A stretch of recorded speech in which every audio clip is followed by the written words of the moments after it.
I ran up a check, I might do it again. Enemies close, had me thinking they're friends. 10 toes down, I'll be free until the end. Crib outside the city, I don't feel safe in my hands. Took so many years, I'm just waiting for the wins. I'm in debt to no one but the one who took my sins. I do it for real, there's no reason to pretend.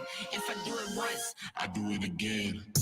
Add it up, bankroll, euro, peso, add it up, I'm just doing me, everything is on me, oh you matter what, add it up, bankroll, euro, peso, add it up, I'm just doing me. Boom! Welcome to Millionaire Before 30, where we are on a very specific mission. We're on a very specific mission to give you guys the exact blueprint of how to become a millionaire before the age of 30 years old.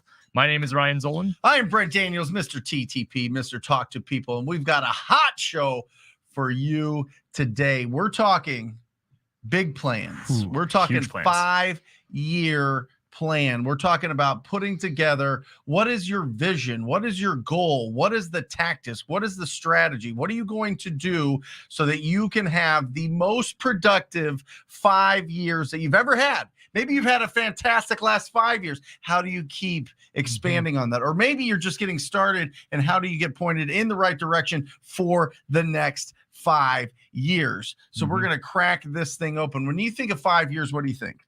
Honestly, what is your first initial thoughts? You're like, okay, 5 years. It's not a 1 year plan. Sure. It's not a monthly plan. What is it? You know what I mean? I mean, the first thing when you said this to me last night and you were giving me the topic, the first thing that crossed my mind, honestly, and I want to be vulnerable to you guys, it was scared. Yeah. I'm like, man, 5 years, I could barely think about what I'm wearing tomorrow. Right. Like, let alone what is 1 week, 1 month, 6 months, 1 year look like. Then 5 years. I really had to dig deep. And I think that's one thing that we're going to talk about on the show today is really diving deep within yourself and figuring out what those goals look like so that you can reverse engineer it. So. I love it. Not only that, but it's like, there's a great quote from Bill Gates. And he says, everybody overestimates what they can do in a year and they underestimate what they can do in 10 years. So we're kind of right in that middle spot where, 1 year truly, it takes a long time to build momentum, right? It takes a long time in real estate to build momentum. Talking about that first initial 90-day push and then 6 months. And then you're getting into that year and you're looking back and you're like, okay, a lot was done. Right. You know what I mean? It's like, when you have a little kid, that first 2-3 years, they're learning how to talk and walk and how to look in directions, and they get to figure all this stuff out. That's what we are. We're like little baby toddlers in business after year one. Absolutely. Truly. Without a doubt. Right? Without a doubt. What was your first year, right? Did you have big goals? Did you have big dreams? Did you have big, you know what I mean? Yeah. Or was it just kind of like you were stuck in the education loop and you're like, what is happening here? I don't know if this was a pro or a con. I was in this mentality where, and I'm not even kidding you, like I wish I was making this up. At 18, the thing I told myself was I had a 10-year plan. I was like, if I could figure out how to do a deal by my first 10 years, I'm going to be okay. Yeah. Now I could tell you, obviously, looking back, I'm like, what the hell was I thinking? Right. That goal quickly changed after I got my first deal. And it was like, how do I get to a deal a month? Love it. That was what I was trying to reverse engineer at that point. Yep. Love it. So let's break down this 5-year strategy here. There's going to be 6 steps to this. All right. So make sure that you take screenshots or write it down. But this is going to be how to really build your 5-year vision, your 5-year plan, your 5-year goals, and how to be able to attack and actually take the action.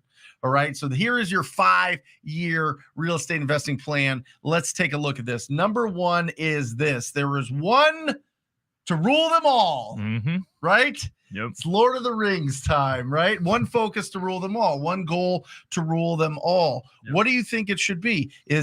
Are you looking at income? Are you looking at wealth, net worth? Are you looking at cash flow? Mine's cash flow. 100%. Talk to me about it. So I always like to aim my bar a little bit higher, because what I always preach to my team and to my community is I'd rather set the bar high and miss than to set the bar low and hit. Okay. So it's $25,000 a month. If I can get to the point where I'm at $25,000 a month cash flow, I feel like at that point I'm comfortable. What does that mean? Like net? Net, yes. And this is coming from real estate? This come from your businesses? Where does this come from? It's the whole time that I've been in real estate up until about this year, and even since we started the show, it's always been 100% focused on real estate. Right. As I've kind of grown more over the last 12 months, I've been able to kind of shift my focus, and I've been open to venturing out into other things. So I think if the right ventureship came around to where I could invest and get enough cash flow coming in, whether it's through just being a venture capitalist or maybe just investing into something different. I'm not sure. I mean, I've got my NFTs in crypto. Obviously, that's tanking at the moment. Yeah. But anything along those lines, I mean, I'm open to. So I love it. I love it. See, the focus here is how much do you want to take home every month? How much passively do you want to take home every single month? This is coming from your business. This is coming from real estate. This is coming from whatever it is, lending money, whatever it is. How are you going to get that cash flow so that it is consistently feeding in, right? You look at the cash flow quadrant and it's employee, self-employed, business owner, and investor. We're talking about the money coming from the right side of that, the business owner and the investor. Correct. Right? Yep. And at some point, you really, if you really pull yourself out of the business owner, for the most part, you really become an investor. Absolutely. You're really just investing back in the profits that you're making. So when you're looking at this, how much do you want to take home? This is one of the biggest hurdles that I see for people that are starting out, or especially partnerships, is you go, oh, you know what? We'll just start out and we'll keep our money at like $3,000 a month just to pay our bills, and then we'll grow the business and it's going to be great. Stop it. You want to keep your attention on something? Get paid a whole bunch from it. A whole bunch, a stupid amount, a ridiculous amount of money. Have that coming from that source, because then it's going to keep your focus. Right? It's going to keep you. And I'm not saying take it home and then just go ball out and get crazy and buy alligator shoes. No, that's not what I'm talking about. What I'm talking about is going out and building and taking the money home and putting it into assets, or paying off all of your debts, all your consumer debts, getting that all cleared off, right? So that you have a clean slate and you're working with house money, right? There's no reason, as part of our blueprint for the Millionaire Before 30 that we'll go through, not yet, but one of them is paying off those debts. You need to have the money to be able to do this. Listen to me, guys. Profit first. Take the money home. Set a very specific goal of how much you want to take home every single month, and make that after taxes, because that's the other thing. That's the other thing. Because we're like, yeah, I make 60K, and then you get taxed. Absolutely. 60K a month, then you get taxed. So that's something to consider. Absolutely. All right. Number two is break down the goals by year, month, week, and day. Yep. Right? Absolutely. So it's great thinking big. It has to. It's great thinking in the future. Yep. Got to break it down. What happens today? So I haven't broken it down by day yet, but I did the year number before the show. It's $300,000 passive. I mean, that's a lot of money to a lot of people. I mean, you're in the top almost 1% in that $300,000, and that's just off passive income. Right. That's not even talking about your active income. So, I mean, mine comes out to 300,000. Let's do the numbers on what it comes out to by month and by week. Yeah, and it's What's really yours? It's really important, because you have to break it down to what is every single day for years and years and years. I talked about it yesterday, right? In that Grant Cardone 10X planner. Now they have 1 million of them. You don't have to spend the money on that, but they have 1 million different planners. And I would write down, I want to make $10,000 today. Okay. $10,000 today. $10,000 today. That equals out to $3,650,000, right? You know what I mean? And the businesses are certainly above that now, but that was the start. That was pulling me in. That was keeping me focused. It was every single day. How do I provide $10,000 worth of value? How do I find $10,000 worth of opportunity today? Absolutely. Because it's today, and you write it down in the morning. You write it down at evening. Sometimes I didn't write it in the evening, if I'm being honest. I'd write it down in the morning as part of my routine, and it just kept me focused. For sure. It's 300,000 a year, is 25,000 a month, is 5,833 a week, which comes out to $833 a day.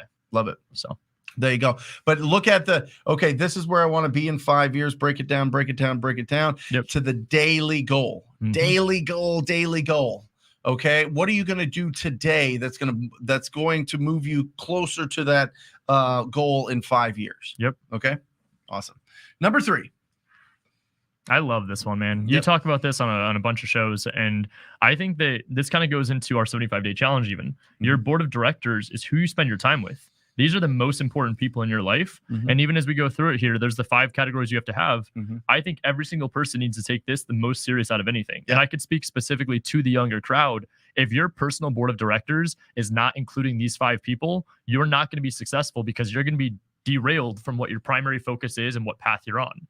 So, or your success is going to be hit and miss, roller coaster. Absolutely. Because you don't have this foundation. And so you just went to that event and you heard Snoop Dogg talk, and he was talking about being famous and building up and how he is basically just himself all the time. Correct. But what did he say about his crew? He said you have to like be around people that are going to build you up, support you. Your network is your net worth. It's all the cheesy sayings that everybody just brushes over. Right. But when you have guys that are worth hundreds of millions of dollars or even billions that are going on stages in front of these crowds and saying this over and over, they're saying it for a reason. Yep. So yeah, one of his big messages, he was on stage with Logan Paul and then Liam Payne. They were just talking about like who they were surrounded with is what helped get them to where they're at. 100%. And then obviously you have to bring the people that are around you with you. And if they don't want to come with you, that's okay. They're on their own path. So the personal board of directors, I think you could probably speak to it better than I could on it, but these 5 people are incredible. Mentor, who is where you want to be? Number 1. Number 2, sponsor. Who's your hype person? Who's your person that is just going to tell you you're great and give you positivity and give you optimism? And typically it's somebody's parents or somebody's like best friend or somebody that's like really, close and is just really just yes, you're going through something tough right now, but you're going to get through it. Yep. You know what I mean? That type of person. Your protector is typically like an attorney and an accountant, somebody that's going to make sure that you stay protected and you actually get to keep the income that you have. A connector is somebody that knows everybody. This is somebody that gets you into certain conversations and certain doors. And then a friend, somebody that makes sure that your ego doesn't go bananas once you become a millionaire. Okay? Which happens. Certainly happened to me, and then I lost it all, and then had to dig it all back, and I didn't listen. I didn't have this at the time, and that's why this is like this is just a caution to make sure that you build your board of directors and don't try to just keep this all to yourself.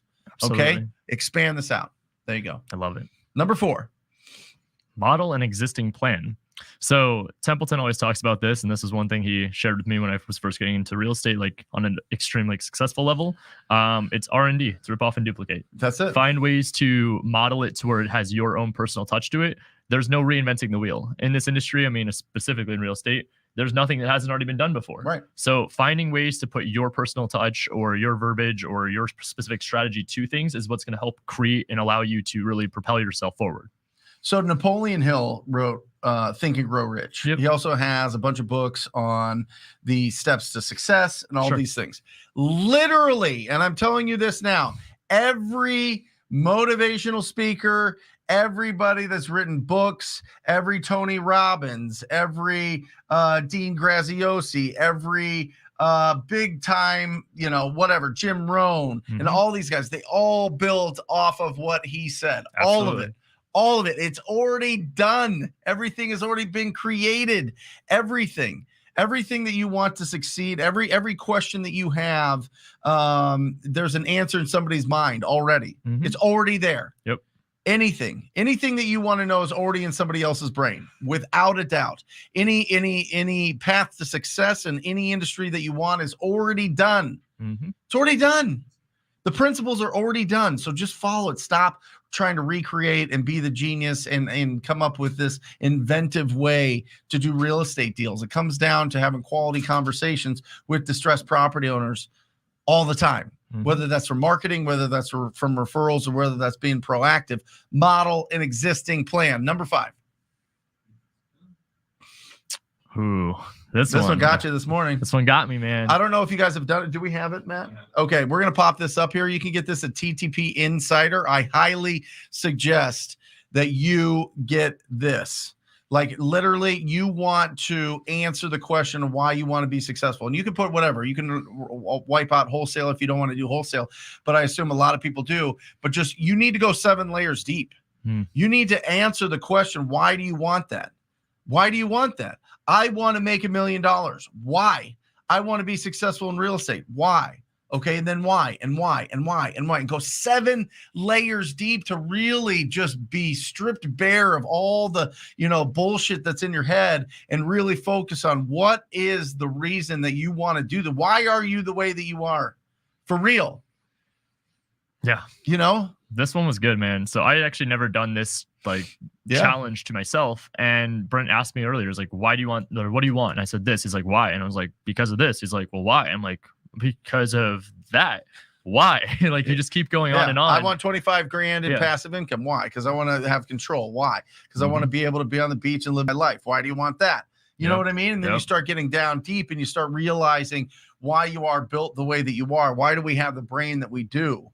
You know what I mean? And then you can just focus. And anytime that you're struggling, you look at what is the purpose of all this? What is the goal of all this? What am I trying to achieve out of all of this?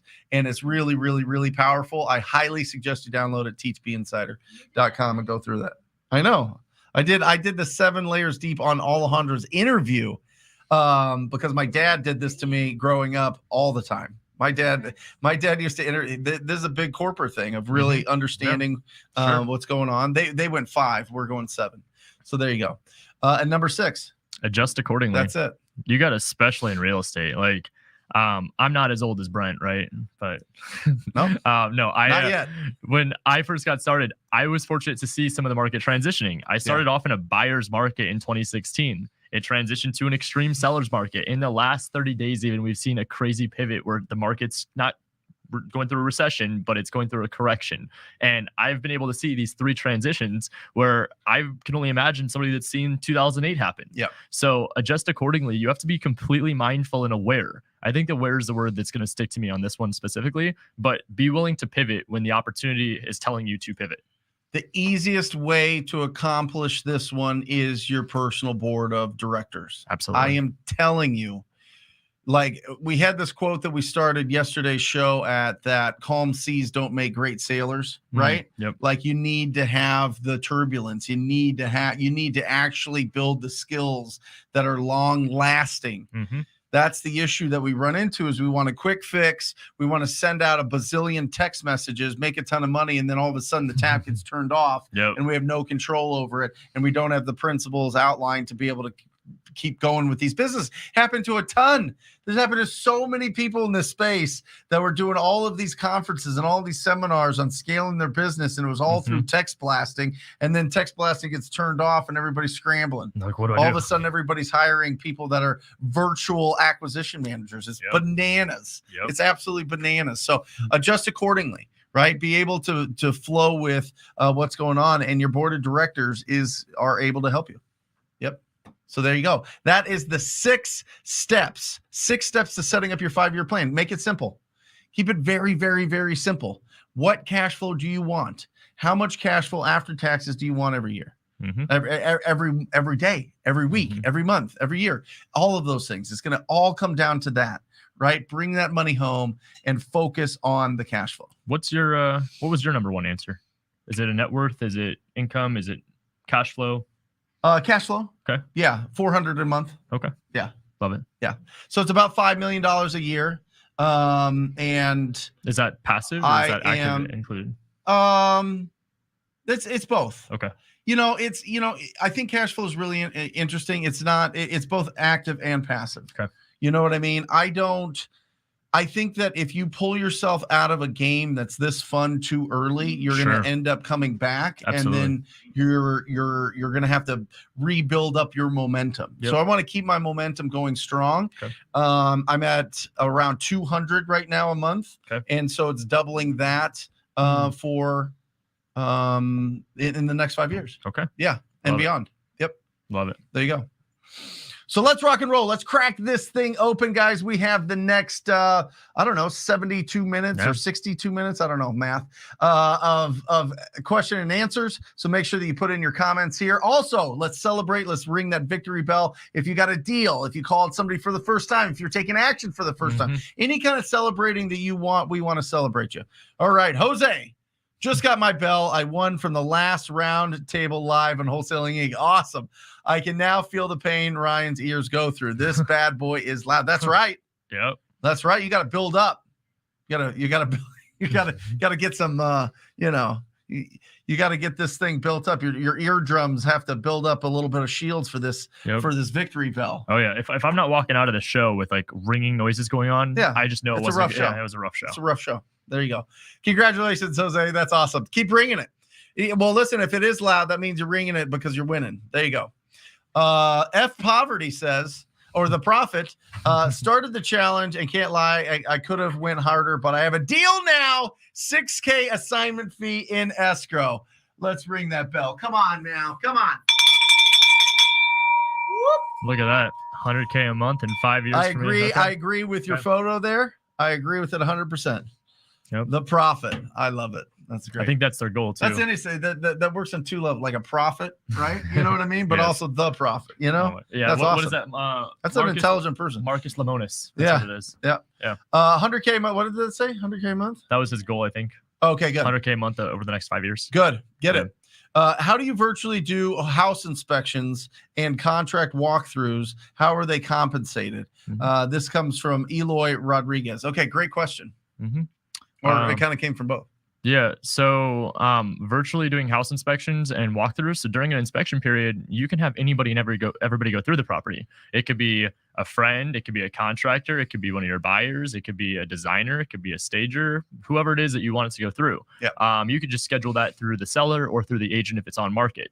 Then as for how they're compensated, people have to get paid for their time. So a lot of times what we do, if we have to get a walkthrough done, or if we have to actually get a house inspection done, we usually put up $200, $300 for a house inspection. So yeah, and you can usually, if you're going virtual, you're going to have a real estate agent that you are like partnered with, and they're really part of your team. And I say partnered with, not like you're splitting the deals, but partnered with that when you come across the retail leads, they get it. If you're going to do any flips, which you shouldn't for the first 12 months, stay focused. Ugly houses, big checks. But if you're going to flip some houses, or maybe you just want to wholesale a house, that's a big spread, you want to expose it to everybody, let the real estate agent take that. And that's the partnership that you have. On the flip side, they get to go out and they get to show all of your properties. They get to meet your cash buyers, which could build a relationship there that could be very profitable for them as well. They could list properties for your cash buyers. I mean, if they're a real like hustler out there, somebody that's really going to take action, they're going to build some really great connections. And I'm fine with that. I never worry about my cash buyers talking to anybody or getting deals from anybody else. That's silly. Nobody's exclusive. So I would have a real estate agent go and do it and open it up to your cash buyers and get the deals sold. So don't overthink it. If you actually want to hire a home inspector for whatever reason, that's fine. But typically we don't. Right. Typically we're buying it cash as is. It's a great price.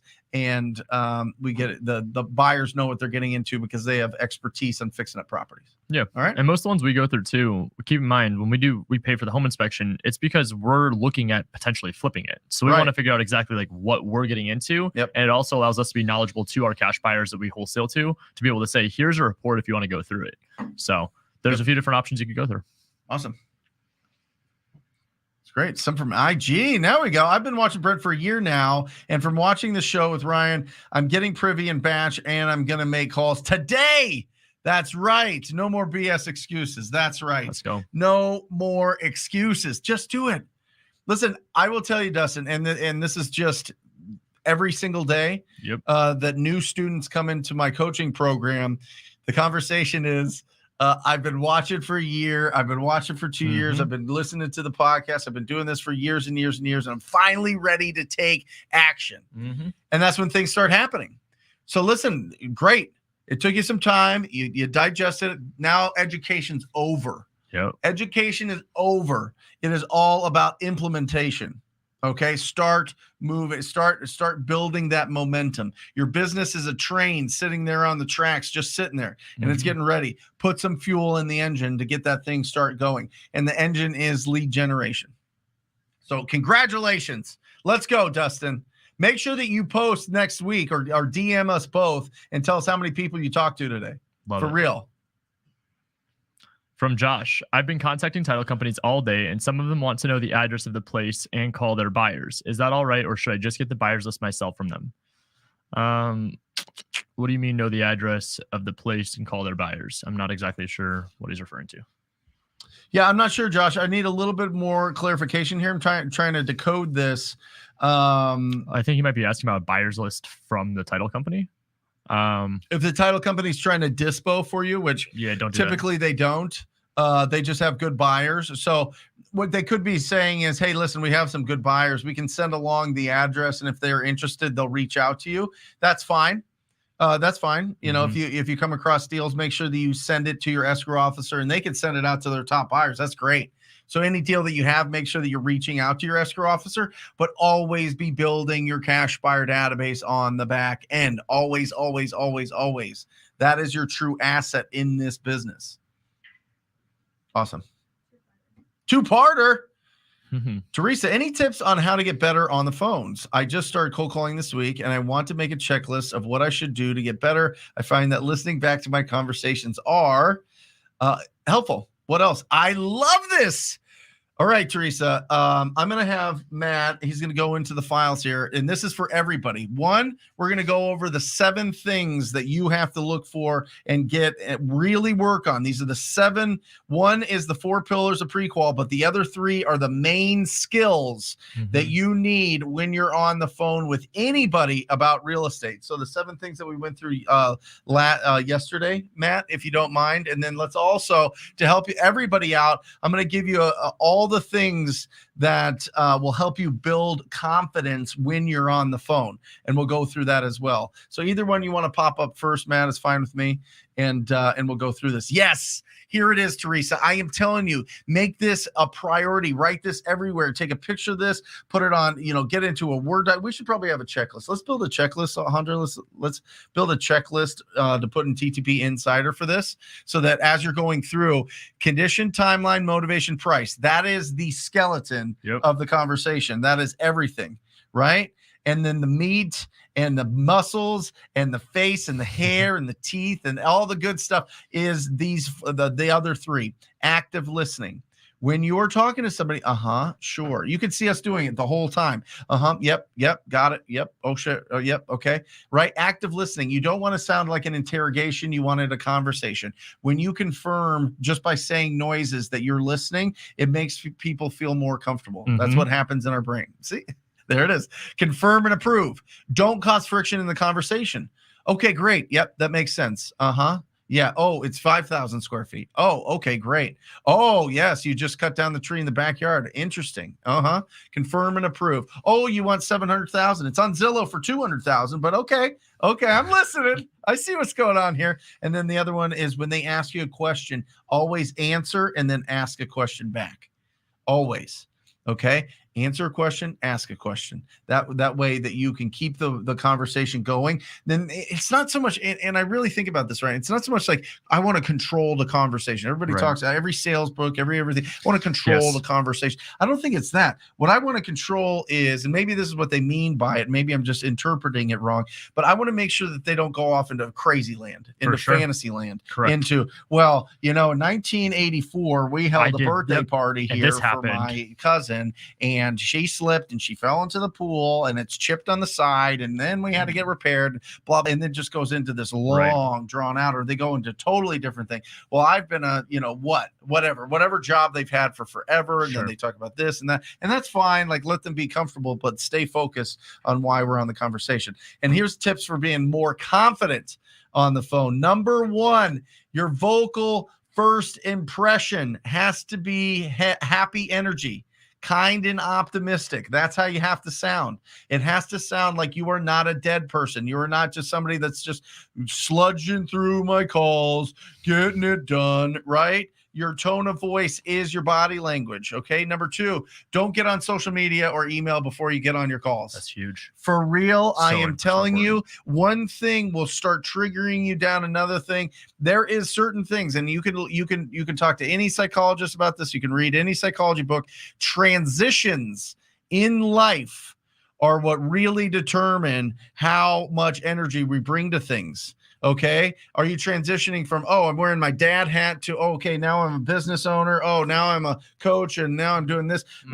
The transitions in life are so important. And if you're trying to transition from something negative that you see in your email or social media, you're done. Oh man, you're done. Yep. Right? Yep. And social media is so bad. If you're like looking and you're just going and comparing yourself before you do your calls. Yeah. This is what I see most of the time too, is that who do you follow on social media? Right. It's people you are friends with, people you look up to, people you're trying to be like. Yep. So when you're going on there and you create this like almost like narrative of like, this is what I'm trying to accomplish, then you get on the phones. Comparison's the thief of joy. Yes. Instagram is a comparison factory. It's the highlight reel. You know what I mean? Highlight reel. It's everything. Yep. You go on there and you see, whatever, some dude that that's like whatever on some vacation, or they're showing checks, or they're doing something, and you're like, what the hell? Why can't I do that? I'm doing all the stuff I should, and it just turns into a nightmare. Number 3, you need to be optimistic. Somebody needs $10,000 worth of help today, and I'm going to find them. I'm going to find that person. Somebody needs $50,000 worth of help today, and I'm going to find them. All right. The next 4. One is stand up. Stand up. You got to stand up. Move around, get your body going. It's going to increase your energy. You're going to sound a lot better. Smile a lot. Smile. Active listening. We already beat that up. And keep the lights on. Stop. Turn all your blinds down and all your lights off. And then you're trying to get excited and you're sitting there slumped over at your kitchen table and you're looking at this phone number that's sitting on your pad, or you're looking at your computer with all these phone numbers and you're like, I'm going to get started now. No. You know what? I need to take, I need some water. I need some water. I need maybe some tea, maybe warm up my vocal cords so I don't sound weird. I got to do that. Oh my gosh, I got to take out the trash and I got to do this. And you know what I'm going to do? I'm going to take the dog for a quick little walk. I'm going to get my energy. But now going. It's lunchtime.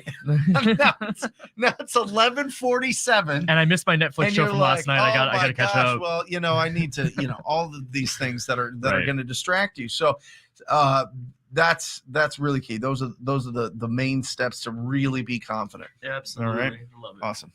We've been dropping some tips and fire today, man. I like it. I was really excited about this show. I really was. I was really thinking about goals is kind of like an interesting kind of place because it's hallucinations. Sure. Right. It's imagination. Yep. But imagination is motivation. Yep. Because you get motivated by the things that you want, and that's in your imagination if you don't already have it. Correct. So you have to imagine that you're the person that you are, and you have to become that person. So how do you get from here to there? Well, you have to go through a lot of change. You have to go through a lot of punches to the gut. Sure. You have to go through a lot of doubt and disappointment and distraction.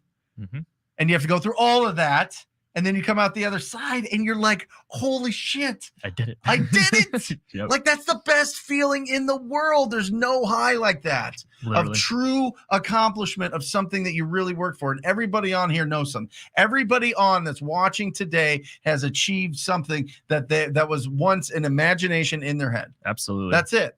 So just make sure that the hallucinations that you're having, the imaginations that you're having is serving you and not pulling you away, so that you're not living in the past, so that you're not just, oh my gosh, all of these things that happened, all this person that I was, and all these mistakes that you have and running through your head and getting anxiety and getting depression and getting sad and all these things. Focus there. Correct. Hallucinate that way. The brain works the same way. Get it in your subconscious. Manifestation. Okay. Wait. Okay. Hang on. I was about to ring it, but then I read. Okay. So from C Note Nate. Closing my first deal tomorrow. The attorney hasn't sent the HUD statement yet, nor have they sent the buyer wiring instructions. What should I do? I would say ask them why they haven't sent the wiring instructions to the buyer. So obviously I'm assuming the buyer's the one that hasn't relayed, or they relayed it to you that they haven't gotten the wiring instructions. It might be that the attorney doesn't have all the paperwork put together yet. Let's make sure that the seller's also scheduled to sign. Let's make sure the buyer's scheduled to sign. And then you want to get all this stuff put together. There's nothing to worry about yet. It's just making sure you're buttoning a few things up and communicating with the attorney, and they'll let you know what needs to be done. Call them. C Note Nate. Call them. And I don't know if that's like a C note, like what is that, 100? I don't know. C note, or if it's like an actual C note, like on a piano. You know what I mean? That's cool. Either way, I think it's a dope name. Anyway, very typical. Like, I literally signed yesterday for a deal that closes today. You know what I mean? So that's pretty typical. And if the title companies are super, super busy, then yeah, kind of they just. You got to wait until you're in that next almost conveyor belt line of deals that they're doing. So call them, Nate. Call them, say, hey, how we looking?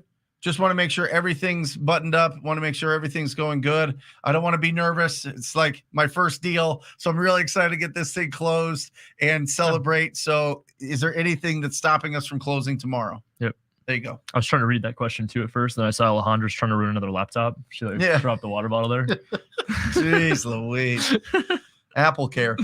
Okay. Is it necessary to have an LLC before your first deal? We are not attorneys or CPAs. This is not financial recommended, advice. not necessary. Correct. Hashtag we're not CPAs, not attorneys. So there it is. There you go. Is it necessary? No. I mean, you could do deals as yourself. My first 3 or 4 deals I did, it was under just Ryan Zolan. And then I was like, no, I need to be a business owner. And then I like started all the logo stuff, brand name, all that. Prime Corporate Services link? Yeah, they can set it up. We'll put. I'm telling you, do not set this up yourself, guys. Correct. Prime Corporate Services has done hundreds of thousands of them. They do it at cost because they want you in their world. They really want to like help you file your taxes and build your wealth. That's their real main bread and butter. But kind of their tripwire to get you in is they set up your LLC at cost. There's a little bit of cost I think that they do just for processing. You have to pay for the state filing fees. But for the most part, they set it up and they do a phenomenal job, and their customer service is absolutely top notch. Mm-hmm. They're amazing. Anise, is that how you pronounce it? Let's go for it. All right. There you go. Prime Corporate Services there, guys. Make sure you check that out. Use that coupon code TTP. They really hook you up. All right. There you go. All right. Who is this one from? Should we guess Luke? Luke. Yep. Okay. Luke asks, Ryan, is wholesaling recession proof or wholesaling on the MLS recession proof? So what I'm going to tell you about wholesaling in general, in my opinion, is that I would say wholesaling as a whole is recession proof. Yep. As for the MLS, it's the same concept. Everyone that I've talked to that is not in real estate, they're always like, Lobo, we're close. Yeah. We'll call him Luke. Yeah, let's go. So they were just like, people that are not in real estate that are around me were like, oh, Ryan, what's going to happen when the market goes down? I'm like, you buy lower, you sell lower. I don't know what to tell you. Yeah. So yes, the answer is it is recession proof. And I find it silly that everybody's like, the correction's coming. Everything's going to get, look at what happened to those crypto assholes, right? Right. And they're like, this is going to happen to real estate.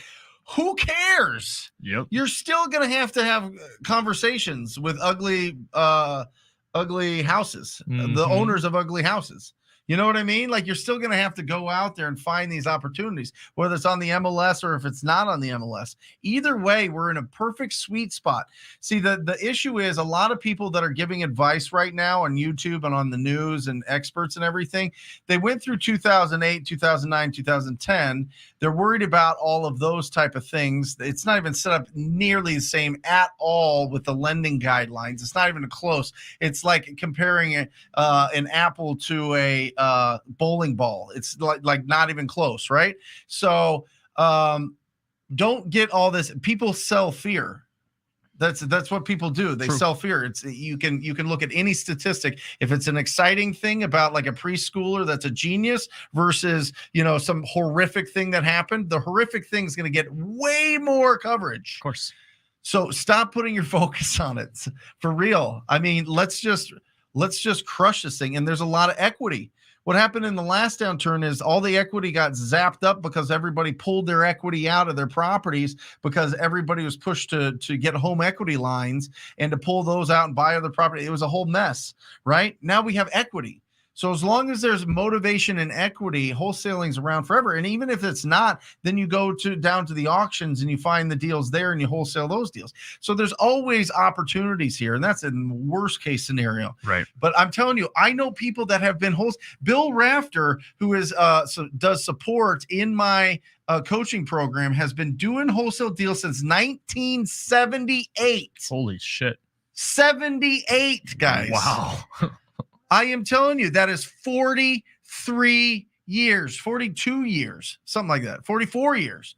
It's bananas. 40, yeah. It's always around. It's always going on. I know more people that became millionaires in the downturn than I do right now. That's what Kiyosaki always says. He says that he makes most of his money in a down market. Yeah, but I love it. But just watch where you're putting your attention. Swayam, great to see you, bud. Brent, for my first deal, I have sent a purchase and sale and assignment to the title company. Is there anything else I have to provide, like EIN? They'll have you fill all that out in the closing. Title will reach out to you. Yeah.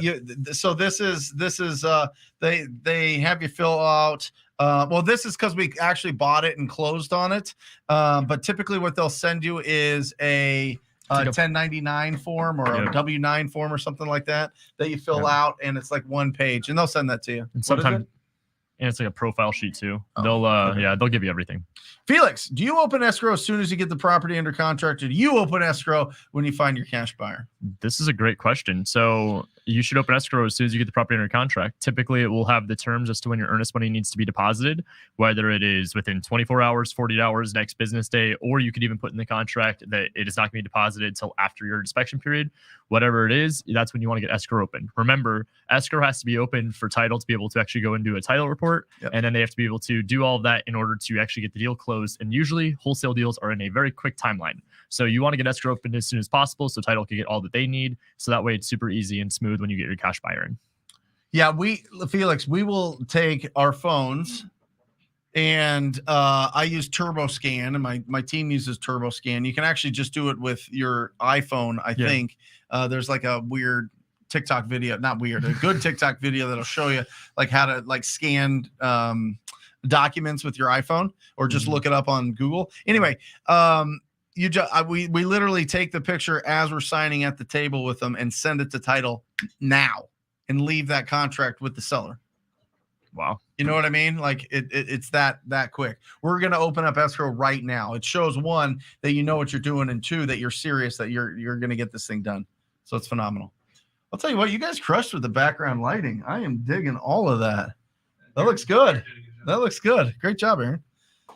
Isaiah, Brent, what do we do if an agent is adamant about using X title company? I want to make sure that I can assign the contract because I'm likely to sign the agent's contract over a purchase agreement.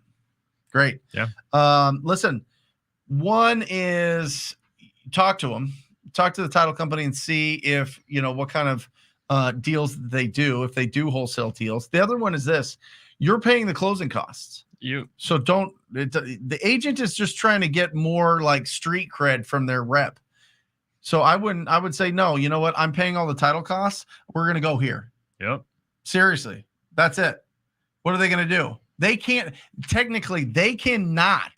It is against a lot of rules for them to require you to use any title company, any mortgage person, any lender, any of those things. Yep. So if you really need to pull that out, be like, wait, is it legal that you are everything just good you terms are making but this? Me use this? Yep. Seriously. Yeah. And like Brent said too, remember they're going to be wanting to use a specific title company because that title company is going to give them X amount of dollars in marketing or X amount of dollars for lead gen or whatever. Tickets to the baseball game. Yeah, literally. Yeah, exactly. Fancy dinners. It's like they want to make that cute title rep happy. You know what I mean? For real. They're like, oh my gosh, you're amazing. Let's go out for happy hour. This month. Oh my gosh, come to this. That's amazing. They hire like that's literally the title and escrow that is the game. Marketing directors' jobs is to network and do those things. So anyway. Donovan, can you have an end buyer fund your earnest money deposit when going after an on-market property when your exit strategy is to wholesale?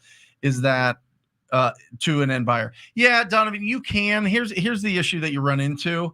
If on the contract it says that your earnest money needs to be deposited in the next 24 hours or in a reasonable time frame or however it's written, you need to get your earnest money in, or you have breached the contract.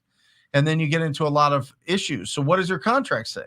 My contract, if your contract says earnest money will be deposited after inspection, there you go. There you go. Then you can go in with the buyer. If it says that it's earnest money to be deposited immediately because you have somebody that's a savvy seller that's like, you need to get your earnest money and show you're serious. Yep.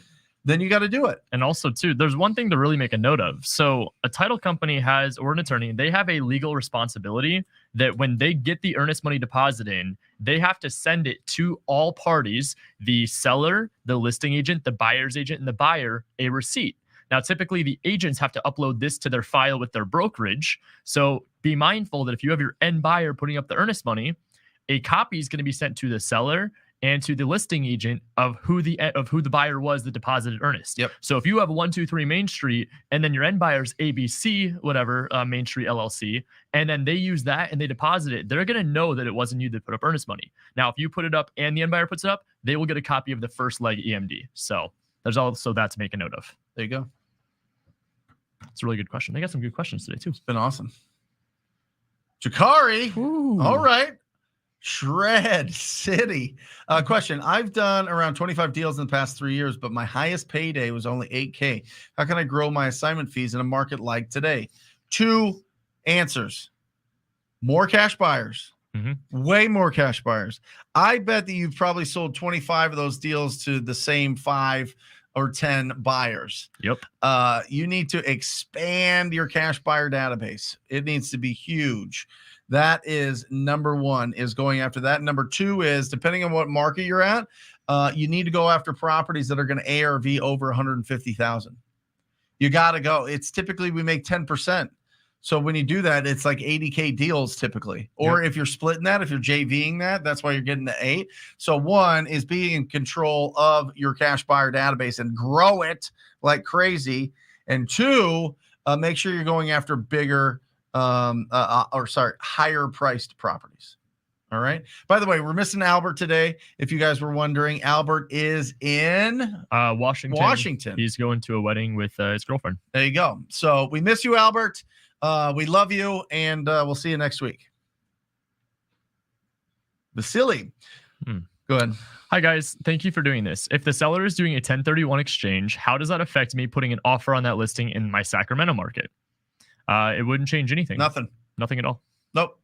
What they do with the proceeds is totally up to them, but they have to get a ready, willing, and able buyer. So go for it, bro. Yep. Like, they can't 1031 any money if there's no money. Correct. So you bring the money. You know, I was thinking about this. I was thinking about like how partnered up we are with our cash buyers. Yeah. Like, really, it truly is like a partnership. Now, Absolutely. It might be like a weird Tinder relationship, right? You know what I mean? Where we're here, we're there, we're working with a lot of different people. But it's it truly is a partnership. They are our funding partners on these deals. And having them and having a lot of them gives you so much confidence and so much different.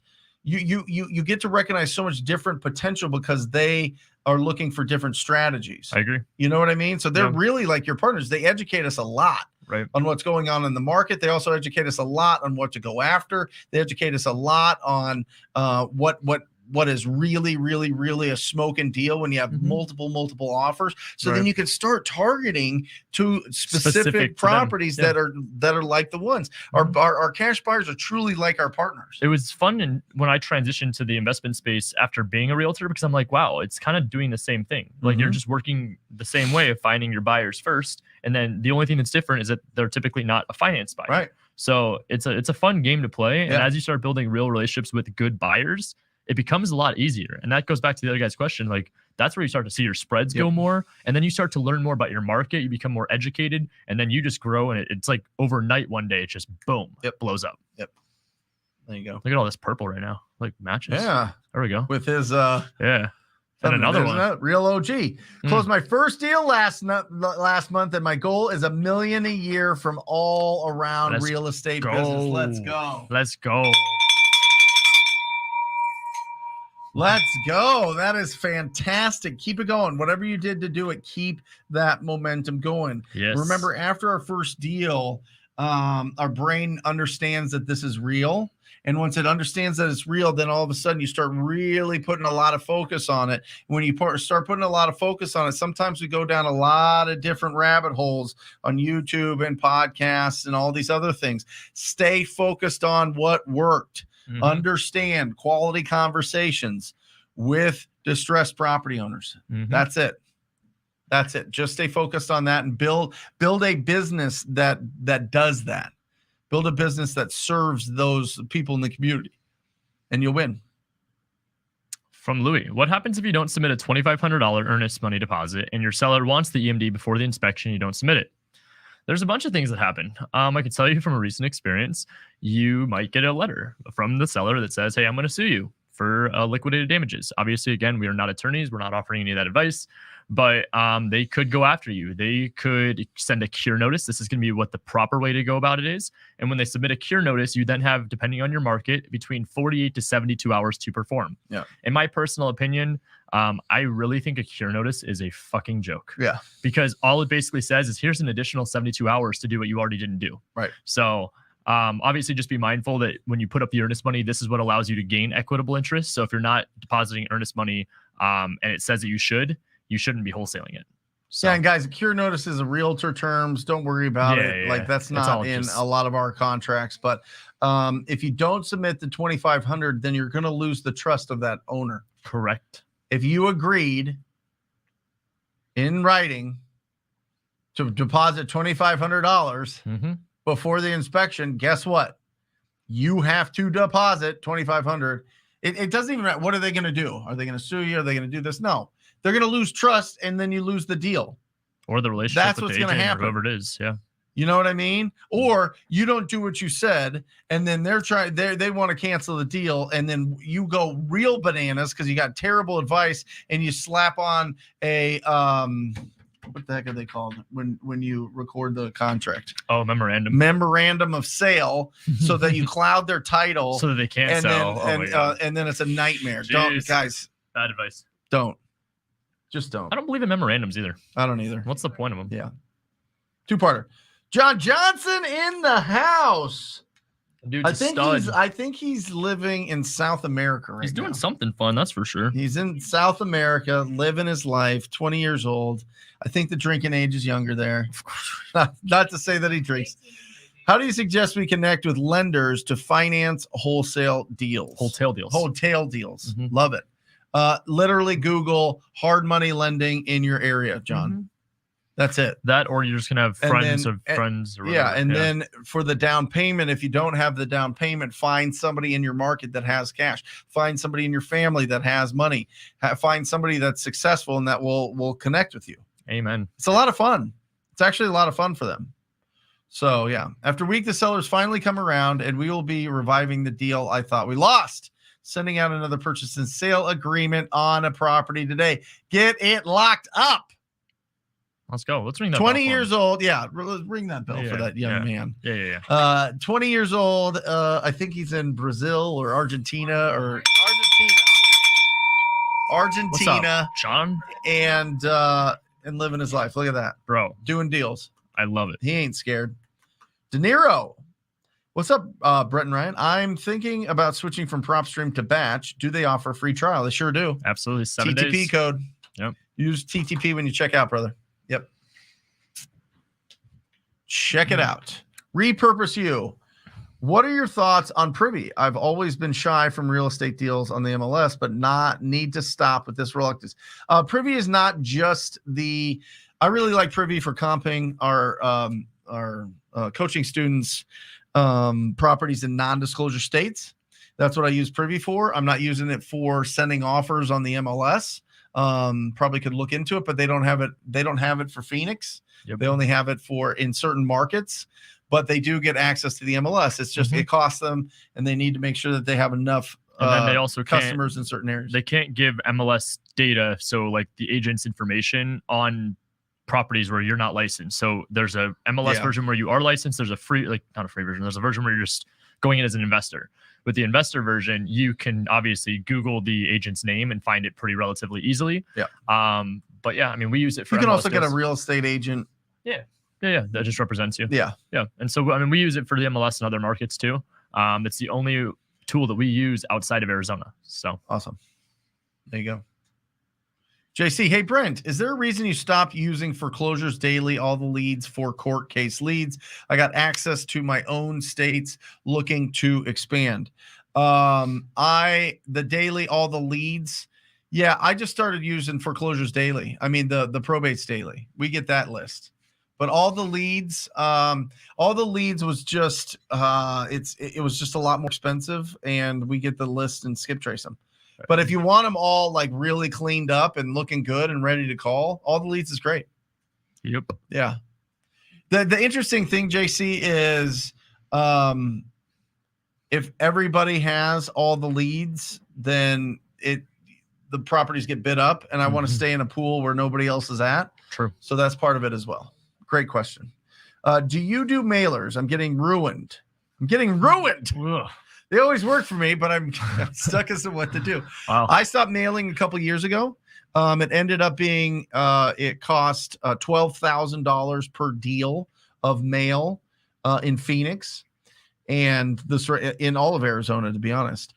Some areas it's fantastic. The issue also that I have, Novice Wonder, is you need to answer those calls live. Yeah. Which means you need to have somebody on staff to do that. And if you can't afford somebody on staff because you're just getting going or you want to stay very profitable, then you have to answer all those calls. And the interesting thing, and I'm sure that you understand this, once those mailers hit, you get like a barrage of calls on the first day that they hit. And most of those calls are very negative. Most of those calls are coming at the same time. So then you have to call people back, and it's this whole thing. It's a whole mess. Yep. So I think it's a wonderful way to do marketing if you have the systems in place. And if you're doing it yourself, if it's all coming to you, it's your whole life. It's your whole life. You're answering that call, and that's fine. A lot of people, you know what? They're like, fine, I'm dedicated to it. I'm committed to it. I've got conviction about this business. I'm going to answer all these calls, and I'm going to do it. But for me, I wanted to control the conversations from 9 to noon, because when I'm off, I'm telling you, when I'm off. Oh yeah. When you're in the cabin, I'm at home. I'm at a cabin in my pool with the kids, dinner time, nighttime. You're not Mr. TTP. Time. You're Brent Daniels. I am just burnt. Yeah, I am totally turned off. So I don't want somebody to control my life. And I think that gives me longevity. That keeps me have a lot of energy in this business for a long time. I think it's super important to have that like ability to do that. Yeah. A lot of times I see people that are like, it's a lifestyle being in real estate. I'm like, no, it is, but like you gotta have the reward of, hey, this is my time where I'm gonna do what I want. Yeah, that's also real estate agents that haven't figured out what the hell wholesaling is, and they're just wasting their time being realtors. That's how I feel about it, and I've been one for a long time. Yep. There you go. Good question. Carson, there he is. How you doing, Carson? Good to see you, bud. How do you motivate one of your callers to perform harder when they aren't hitting their full potential? Glad to hop back into your stream. Yeah, glad that you're on here. Yeah, that's real interesting. If you have to motivate them too hard, then you need to replace them. They're probably on their way out. They're probably burning out. If you feel like they do a good job, but they're just they don't see the value in it. Maybe they need a raise. Maybe they need some sort of incentive that gets them going. But if they don't have it, Carson, they don't have it. Amen. Replace them. Yeah, you shouldn't have to spend your energy and attention motivating people all the time. They have to be people that have motivated. That's it. You got to have people that are going to do the work. Because one, it pays their bills, and two, it satisfies our human need to be of value. Sure. So make sure that you're communicating. We saved this person from foreclosure. This person was, had a fire damaged property, didn't know what to do. They were getting jerked around by a bunch of investors, and we helped them out. And it was great. Like every story that we have that closed, it's a great story. This tenant beat it up. This tenant, we need to evict him. We need to take over this huge headache for the seller, whatever it is. Make sure that you're communicating that with your phone prospectors. And I always like having two, so that one's, if one kind of needs a little break, the other one is taking over. Rocking. Yep. Love it. Ooh, okay. 75 hard or 75-day challenge? But yeah, from Carlos, same. 1 week into 75 hard and 2 appointments in and one locked up. Is there a way to download an agent list, or do we find them on Zillow and get info to agents listing distressed properties? I personally recommend going the free route for now. Have you talked to the guy on the website yet? No. Okay. Yeah. Go to Zillow, go to realtor.com, Redfin, go to those websites. The one thing and let me just make sure I'm being very clear here. Go to Zillow, go to Redfin, go to realtor.com. Click on the pages where you can see that they have the list of realtors. Yes. Do not click request more information. When you do that, you're charging the realtor money because they're paying a premium to get leads that click on that, click for more information. Yep. Go and understand that if they have a bunch of reviews, they're already a hardworking realtor that's paying a lot of money for opportunities. Yep. Just find their information, whether it's online, from their brokerage, or it might even be listed on the website, and just call them directly. But that's a great place to start for free.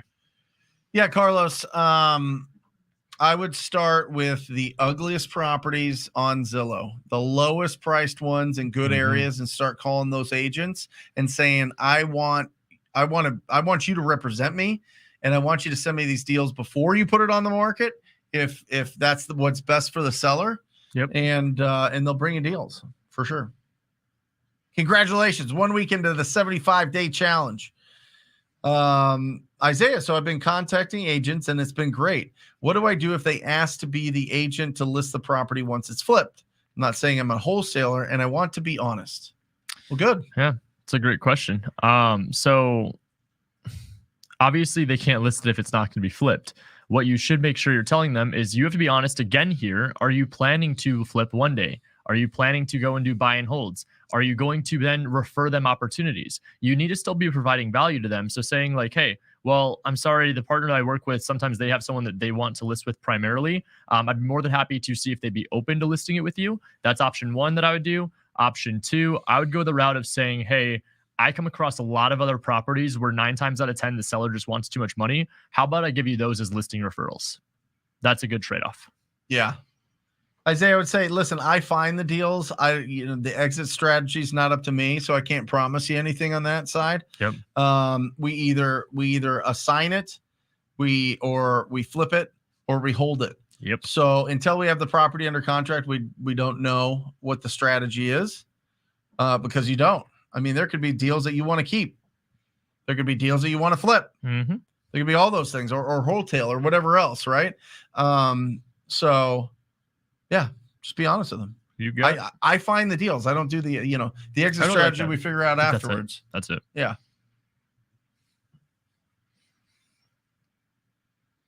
Kishore, can you get agent list from the MLS, new M Realtor, AI student?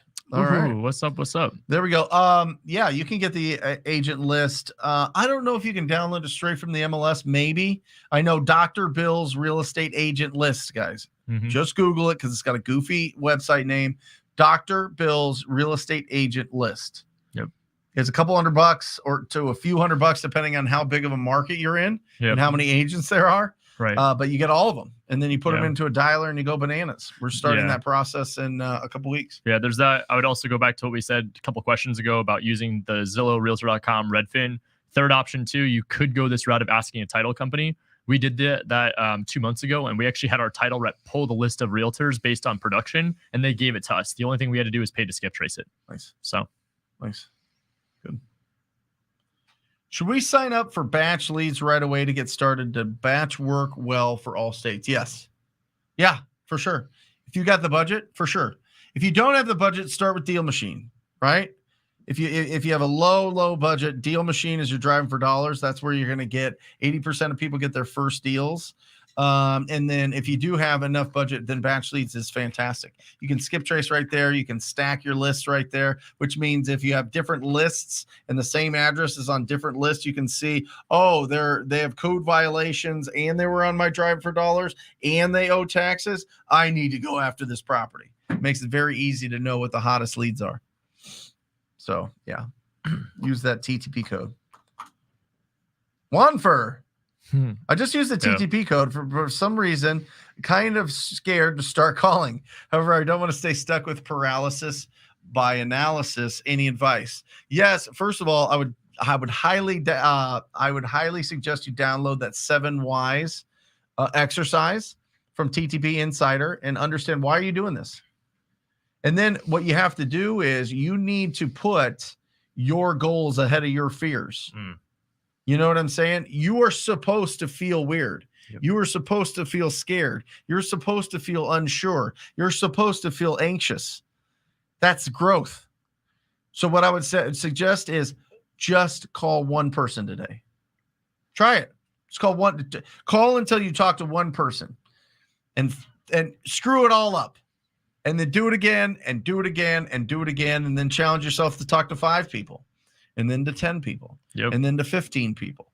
And then all of a sudden you're going to realize that people can't track your cell phone or where you're calling from and find you and show up at your door and slap you around. Okay. It's not going to happen. Right. That's the worst case type of thing. Or they're going to try to threaten you or whatever else. Just ignore it. They're all talking. I'll remove you immediately. Boom. Life moves on. That's it. You got this. Look at him. Great smile. Sparkles in his eyes. He's got this. Dude. So just take the action. Just start. And then squad up with people that are doing it. My first call was horrible. Yeah. I was on a team. So it was my job. I went in day one and they told me, yeah, you're going to be calling people for 10 hours straight. This was day one. Yeah. My first call, I was like, why would they talk to me? Like, what do I have? Like, what kind of service can I even be? I'm 18. I don't know anything. Yeah. So I completely understand where you're coming from. Yep. Hey, Brent, if I want to split my time in between driving for dollars and cold calling those leads, how should I go about doing that? I do 2 hours every weekend and plan to do 4 to 6 on the weekday and 4 to 6 on the weekends. Thank you, sir. Yeah. Don't overthink it. Get the phone number, drive for dollars, get a list of 100, skip trace it, start calling them, and then keep building that up. Keep adding and calling. So if you're out there and you're doing 2 hours of driving, like I would probably do the 2 hours of driving each day and build it up so that on the weekends I was free and clear to just make the calls. Cold call those driving for dollars. Yeah, that's what I would do, Cole. And then you're going to get a deal, and then you're going to, or a couple deals or a few deals, and you're going to feel comfortable, and you're going to replace your income so that you're not just doing 2 hours on the weekdays, and you can do it all the time. And that's when you start really going bananas. Love it. Yep. Ice says, where do you find cash buyers? I find them from tax records. I find them from social media, and I find them from networking events and meetups. I know Brent also has something on TTP Insider where you can get the best cash buyers. Yep. Yeah, your top 100 cash buyers are critical. Download the cash buyer pack, and TTP Insider shows you exactly what to do. That's it. Yeah. But don't overthink it. I mean, you can go on Zillow right now and call every agent that represents a flip property. Scroll all the way down, not the one that you see on the side. They're the ones that they're paying to be on the side. The ones that it says listed by. Yes. That's who you want to talk to. And you call them up and you say, this is a great property you have here. Do your clients have, are they interested in looking at more properties in that area? Yep. Awesome. Corey Ann, right. What's the best way to start focus for a wholesaler with a license? Distracted with a lot of possibility. Yeah, believe me, I know. I actually was telling Brent this before the show. We were talking. I was like, man, when I first started, like, especially nowadays, like knowing what I know now, I understand how people can get so like, what do I do? There's so many different paths. You're licensed. So you're a wholesaler with a license. The best thing you can do, in my opinion, is by just writing offers on the MLS. Yeah. You've been trained, I'm sure, as a realtor, if you've been doing this for a minute, that you have to go find a willing and able client that's going to be someone that you represent in the transaction, that you'll either be listing their house or you'll be turning around and representing as a buyer's agent. Represent yourself as the buyer's agent and just go submit offer. The more reps you get in, the easier it'll get. And then more importantly is do the why challenge we were just talking about. Figure out what it is you're trying to accomplish, because it may not be just through being a wholesaler. It may be fix and flipping. It may be going creative finance. It may be buy and hold. But you have to figure out what the end goal is, so then you can reverse engineer and figure out what the vehicle is going to be. But being a wholesaler with a license, I mean, you know what I teach. Yeah, again, Corey Ann, ugly houses. So one, I would highly suggest that you build up a list of driving for dollars, all the roughest looking houses in your community. Yep. Add them to your deal machine account and then just start calling them. Also, I would reach out. I would go into the MLS and I would find all the sold over the last year, right? I would find in good areas, like in the real, popular areas, and look for the lowest price properties that sold in those areas. And I would call up those agents and I would say, I'm Corey Ann. I'm with whatever, Real Realty. Is it Real? Is that what you're? Yeah. Or whatever, EXP or Coldwell Banker, whatever. And I'm actually not calling as an agent. I'm calling as an investor. I'm actually looking for a property just like this one you sold. Yep. Do you have anything else that's coming up that I can put an offer in before it hits the market? you know, and then just have those conversations and then just do that over and over and over and over and over. And then you're going to start building up your momentum. But I am telling you, it is so much better of a life to be your own boss. Seriously, to be your own client as a real estate agent. Be your own client. That's why we did this in the beginning, right? I don't know I really don't know a lot of people that are just true. I just wanted to be a realtor since I was little. That happened to me last week at a meetup. It was so weird. Really? That was the first time it's ever happened in like 1,000 conversations, right? And I'm not going to name names, obviously, but this person walked up to me and I was like, oh, how's life? They're like, oh, you're blowing up. You're doing all these things. I'm like, how's life going for you? And they're like, well, I just love being a real estate agent. I'm like, the fuck? Yeah. I'm like, you.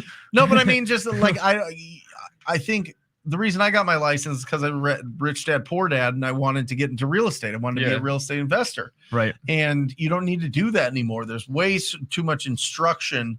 And I just didn't know what else to do.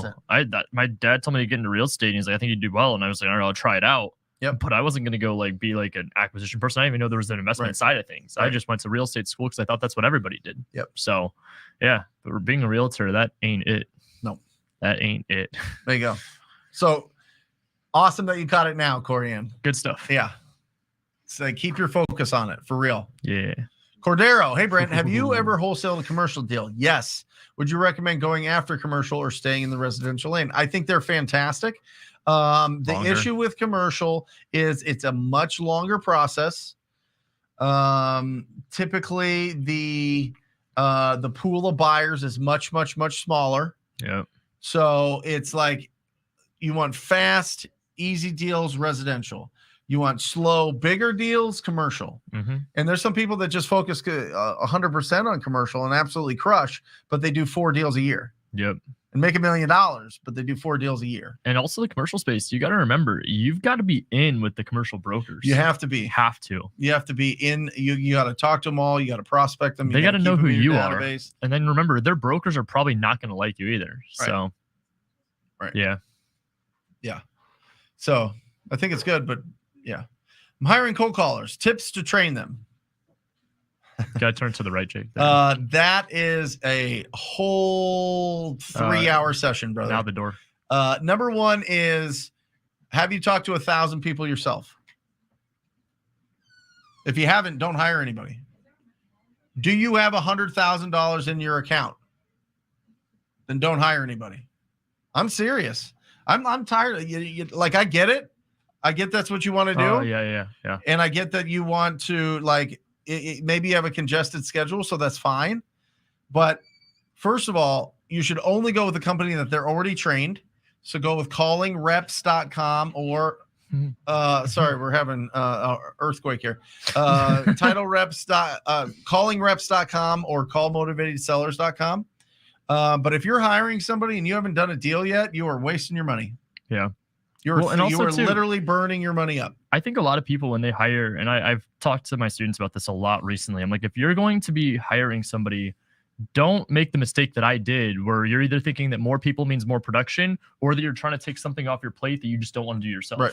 Like, you need to be doing it for the right reasons and treating it like a business. Otherwise, you're not going to be a good business owner or boss for them. And remember, you don't want to be a boss, you want to be a leader. So lead by example. Yeah. This is a whole long thing. I've got a ton on here, John, and I know that you've been on here, so I know that you're doing deals and doing stuff. But I'm speaking to everybody here that wants to hire a cold caller right off the bat before they make any calls because they don't want to do that part of the business. Mm-hmm. You are losing out on a multi-million-dollar skill. Yep. Which is effectively communicating with real estate agents, about real estate. And it's you're making this take 10 years when it should take 2 or 3. Amen. For real. Put the work in. Seriously, put the work in. Make the calls yourself. Talk to 1,000 property owners or have 100,000 in your account. That's the rule. That's it. That's the rule. And then you'll know who's a good caller. And then they will be inspired that you've done this. If you're just going to write a check and just be like, okay, give me leads, you're just wasted all your money. For real. Because you don't know what lists are the best. You don't know if you have good data. You don't know what you don't know. Yeah. Yeah. Jen. Ryan, how do you compensate team members? Everybody except for 2 are on commission, and it's by performance. So they all start at 15%, and then after 90 days, if they get a deal, they get bumped up. And then remember, my strategies are a little bit different than direct to seller, so we can afford to pay people higher percentages on the acquisition side. I'm not going to get into full detail of who gets paid what, but I've got people ranging like all the way up to almost 30%. So just be mindful that I do a lot of it based on production. They have to obviously earn that split that they're getting, and then there is overhead being a business. Aside from that, I also like to do a little bit of fun stuff in culture where, because we don't have crazy high overhead aside from just the basic needs of a business, we do like fun challenges. So like we'll give out shoes to the team. We'll do like Amazon gift cards. We'll do dinners. We'll do, we've got a team overall goal to go to Tulum this year. So stuff like that, I try to make a little bit more as, again, culture driven, but compensation just varies. We're going to Playa del Carmen, which is between Cancun and Tulum. And this all-inclusive deal in October for the team. The Prophet, do you guys do everything yourself before hiring, and how much did you make as a one-man team? Yes. Yeah, I did. Building it up. Well, I had a business partner for a long time, so I can speak on that. So we kind of split up the roles. Right. But we got that business up to 400,000. Yeah, 400,000 before we really started hiring acquisition managers. And then it took it off from there. I think $250,000 is, so there's really benchmarks, right? The first one is do your first deal. Okay. The next one is get to 100,000. And then the next one is get to $250,000. And then from $250,000, you've got your process in place. You've done some really good things. You should be able to get that to $1 million. Mm-hmm. So there's 4 steps. Would you agree with that? Absolutely. Do your first deal, 100, 250, million. And at 250, that's when you really start hiring the people of the Prophet. That was very At 100,000, you start bringing on people for your lead generation, like callers or texters or being proactive, door knockers in some markets at that 100,000 mark. But you should be building it up yourself for sure. I did everything with myself, and then I had one agent on my team that was doing the transaction coordination. I started bringing people on at the 100,000, but I messed up. One, I was like very like overwhelmed because I didn't. 100,000 is not that much money, right? And so I was like watching them. It was almost. It is though. It is, but for your own business, I just felt like I was paying too much, and I was like crazy with my spending, and so I was like monitoring it way too much. And then at the point of 250 is when I really started bringing on people the right way. Yep. So, yeah, great question. Solid, yeah. The Prophet. Nathaniel, sorry. Do you ever put any penalty language in your contract if your buyer waits forever to put? Oh, yes. Oh, yes. They only they have to get it deposited. If we sign that assignment agreement before noon that day, they have till 5:00. If we signed it afternoon, they have till noon the next day to get it in. If they don't, then there is no assignment fee. Correct. I mean, there is no assignment agreement, and we'll sell it to somebody else. Now, if they're your only buyer, are you going to let it slide? Sure. Right. But if you have multiple buyers and they committed and they're the highest one and they're not getting their earnest money, and guess what? The red flag should be just and just be mindful too. Like you want to make sure they're not playing games trying to get their end buyer to put it in and all that. Like, they got to play the game right. Yep. Another good question too. Jeff, which text messaging software would you guys recommend? We use Batch Leads. Yeah, we don't text at the moment, so I'd recommend Batch Leads too. Yeah, we use Batch Leads. So there's a ton of them. I mean, don't overthink it. Find one that you like and use it. Yeah. How often do you switch phone numbers when calling every hour, Louis? For real. I used to have my number on, and I made hundreds of thousands of calls. Like literally talked to 45,000 property owners with my caller ID. Wow. You know what I mean? Never had to switch it. Any regrets? Times are different. No. Okay. Times are different. I imagine nowadays. Well, and then I switched it over to CallRail because I was tired of my phone ringing when I was making calls. That's why I asked. And so it was like a huge distraction. So did you have to play that game then? Like, oh, I'm not in front of my computer right now, but what's the address? I tried, but it was a nightmare. You never. I don't think that there's a lot of potential. There's some potential in answering those callbacks, but there's not a lot. Right. Jason, if you're licensed, do you have to disclose that you're licensed if you're looking in a different state? Yep. Yes. Must. Active real estate license. Yep. How does title exemptions work, like code violations, tax liens, pre-foreclosures? Do they happen after signing the contract and opening escrow?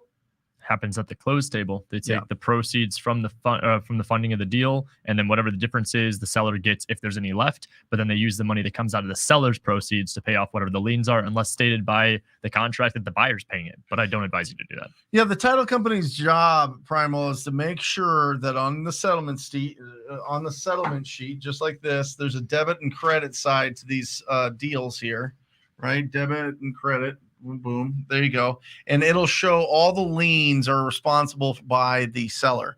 So they have to pay off their liens, any back payments, and anything that's attached to that property, the title company will find. That's their job. Yep. And then they'll charge you title insurance to make sure they did their job right. Yep. Which is hilarious.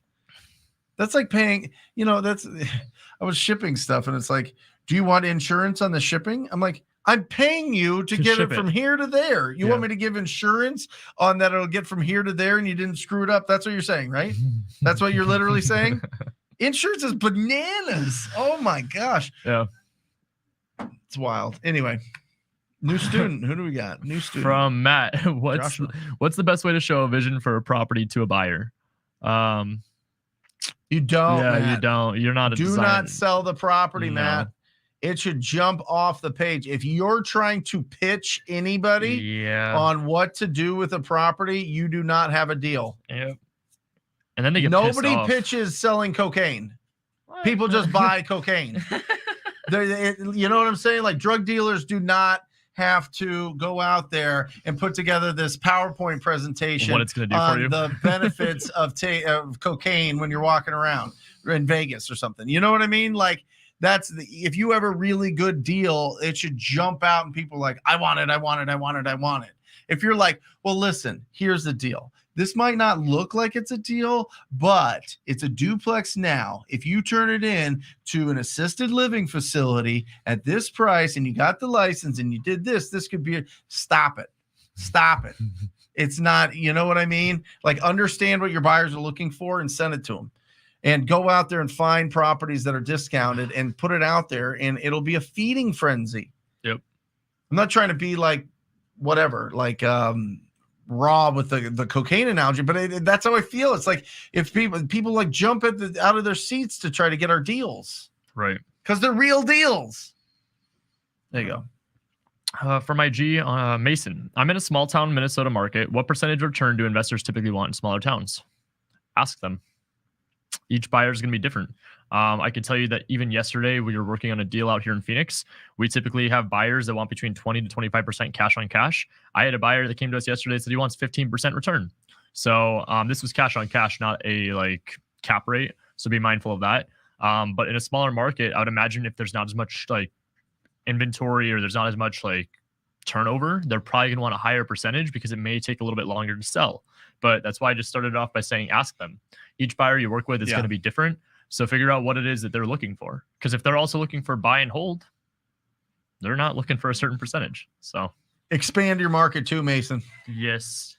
For real, because small markets typically are dominated by 2 or 3 people that have been doing it forever. Yep. They all talk and they all are like, getting deals from wholesalers. Let's rake them over the coals. Yep. That's not a deal. Oh, that's not a deal. Whatever else, those type of things. So be leery of that if it's a real small town.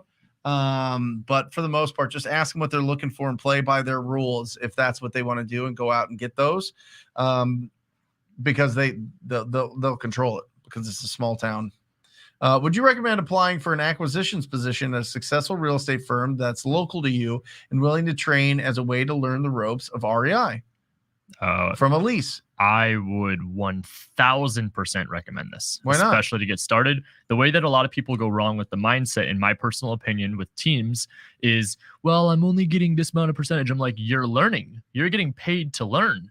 I know when I first started, I was willing to eat shit and do it for free to learn. Yeah. So if you're getting paid percentages that are, it doesn't even matter what it is. If you're getting paid anything and you're getting the experience, that will only help you in the long term. The only thing I'd ever rebuttal against that is ask yourself if you have the ability to live off of a smaller amount. And if you do, kind of goes into our plan of getting lean. You gotta be able to live off of what you make currently, and maybe it's just doing it part-time. Figure out what team works best for you. Yeah, at least if you have experience in sales, absolutely. Yep. If you do not, you will be in a bad position. You won't have the skills to succeed, and you'll need to develop those skills, and they're not going to keep you around long enough. So if you're a badass closer, if you're a great, you have experience and you know how to communicate and you're doing that, great. But if they're just hiring you because you're a warm body, they don't have good leads. Right. Because they would already have incredible, successful acquisition managers. That's something I always am leery of.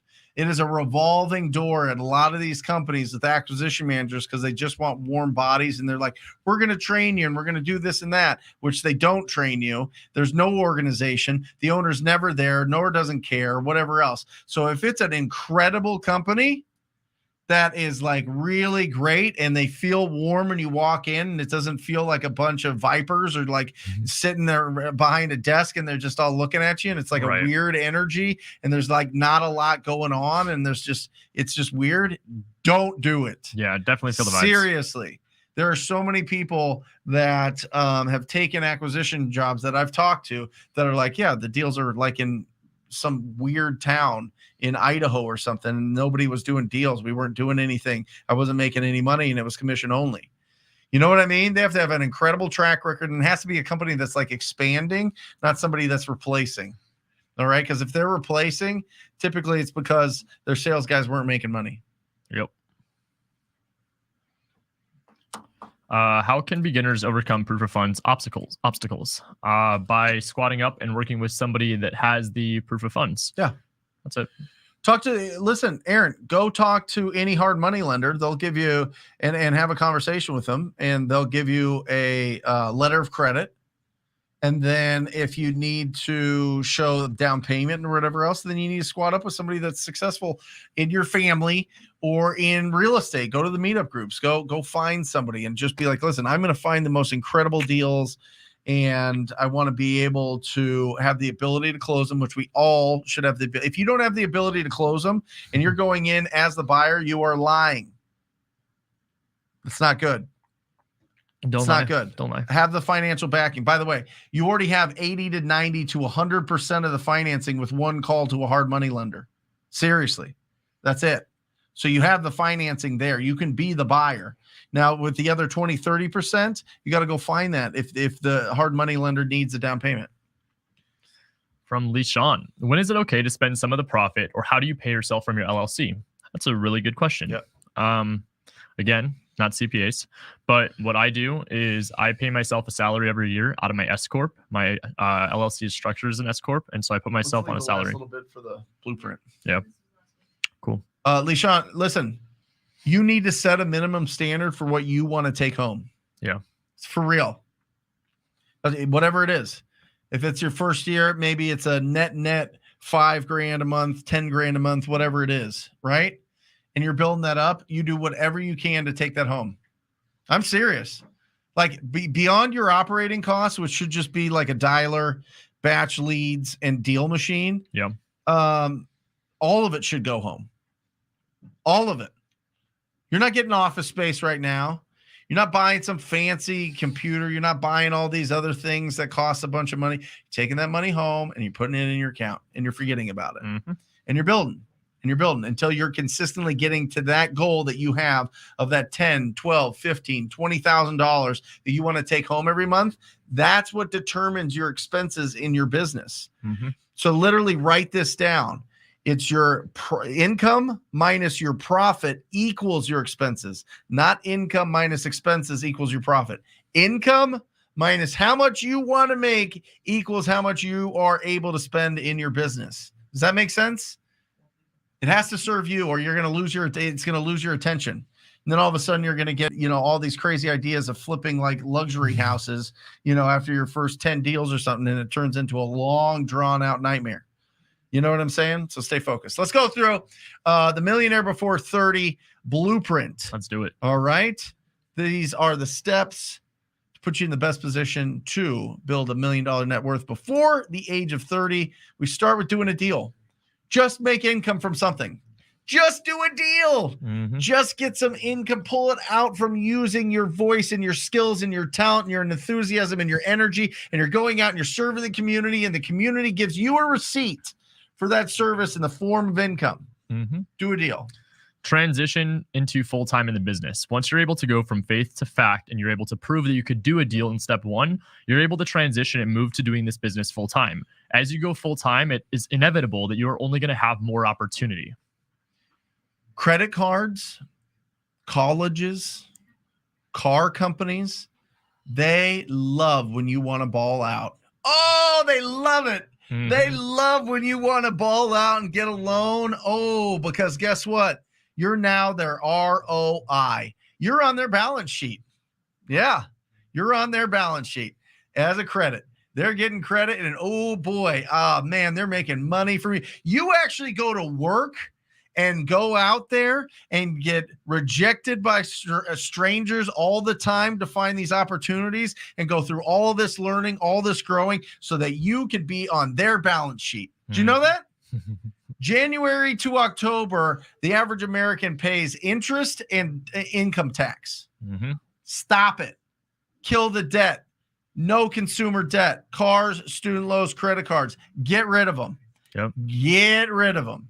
Or you're building all this stuff to give it to somebody else. You're using all of your time to give it to somebody else. And it's these big banks. And then they go and they invest it into all sorts of other things. It's bananas. Stop it. Get back to ground zero. You have no consumer debt. You're full-time in the business. You've done some deals. Now it's time to invest your hard-earned cash into assets. Remember, these assets are going to create this thing called cash flow, which is what we're all trying to accomplish, and it's going to be passive income. Once you're able to invest in assets, this is where your money starts working for you. We talked about the cash flow quadrant. This is where you become an investor. You're in the I category when you do this because you have assets that are hopefully appreciating and bringing in more value, and then obviously bringing in income every single month for you. That's right. And then financial freedom. That's what we want. Financial freedom equals control. Control the rest of the time that you have. We love you guys. Thank you for joining us for Millionaire Before 30. One announcement. Yes. Tune in tomorrow, Friday and Saturday. I am going to be cold calling with Kyle Anderson on the team. We are going to be just going and showing you guys exactly how we talk to real estate agents by setting the expectations, building rapport, and getting deals sent to us. How do they find that? Link is in my Instagram bio. I'll be posting it all over Instagram today. We've got some awesome graphics, and it's going to be fun. 11 a.m. to 2 p.m. PST, Friday, Saturday. Watch how we roll. There we go. Love you guys. See you next week. I read up a check, I might do it again. Enemies close, have me thinking they're friends. 10 toes down, I'll be free until the end. Crib outside the city, I don't feel safe in my hands. Took so many years, I'm just waiting for the wins. I'm in debt to no one but the one who took my sins. I do it for real, there's no reason to pretend. If I do it once, I do it again. Add it up, bankroll, euro, peso, add it up, I'm just doing me, everything is on me, oh you matter what, add it up, bankroll.